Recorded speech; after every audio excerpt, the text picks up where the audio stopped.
Radio City.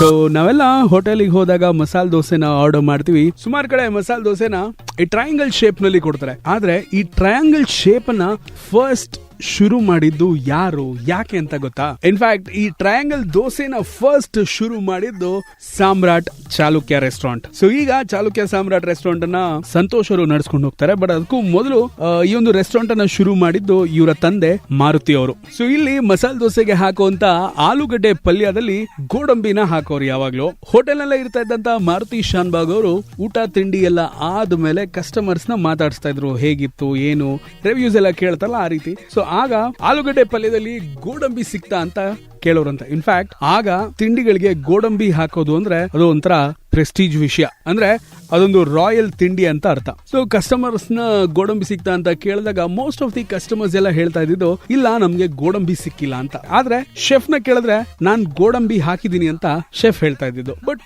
ಮಧ್ಯದಲ್ಲಿ ಗೋಡಂಬಿ ಎಲ್ಲಿ ಹೋಗ್ತಾ ಇತ್ತು ಅಂತ ಮಾರುತಿ ಶಾನ್ಭಾಗ್ ಅವರು ಮ್ಯಾನೇಜರ್ ಹತ್ರ ಚೆಕ್ ಮಾಡ್ತಾರೆ.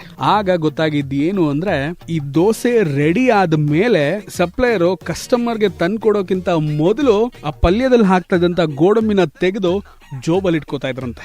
ಎಷ್ಟೇ ಗೋಡಂಬಿ ಹಾಕ್ಲಿ ಆ ಗೋಡಂಬಿನ ತೆಗೆದು ಜೋಬಲ್ಲಿ ಇಟ್ಕೋತಾ ಇದ್ರು. ಅದಾದ್ಮೇಲೆ ಅವರು ಮನೆಗೆ ತಗೊಂಡು ಹೋಗ್ತಾ ಇದ್ರು ಅಥವಾ ಆಮೇಲೆ ತಿಂತಾ ಇದ್ರು. ಸೊ ಈ ತರ ಒಂದು ಸಿಚುವೇಶನ್. ಆಗ ಗೋಡಂಬಿ ಎಲ್ಲಿ ಹೋಗ್ತಾ ಇದೆ ಅನ್ನೋದು ಓನರ್ಗೆ ಗೊತ್ತಾಗುತ್ತೆ.